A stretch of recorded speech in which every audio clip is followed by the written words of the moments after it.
If you have been struggling with the best way of making your jollof stew, what to use, what not to use to get that perfect jollof stew and get the right mix for your jollof and get it just refreshing and sweet like the way you want the Ghana jollof, then watch this video to the very end. Please don't forget to like, share and subscribe.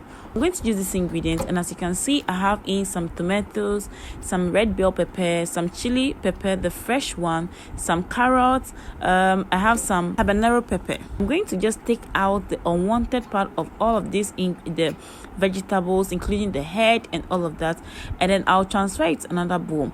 While I was doing that, I'm going to also scrape off my carrots, but I'm not going to use this carrot right now.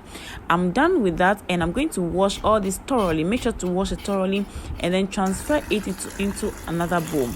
In that bowl, we are not going to add any water to it, and also the carrot wouldn't be added to it.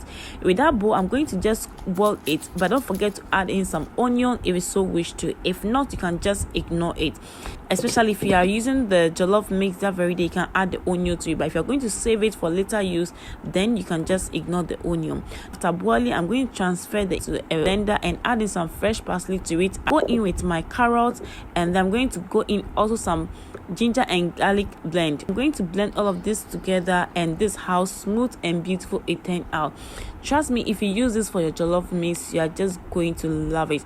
You can save this after dazzling some oil over it. You can leave it in your freezer for as long as 6 months, and it comes out to be fresh. So the next time you are going to cook jollof and you want to see, don't forget to check out this video. Thank you, and let's meet another time in my next video. Bye.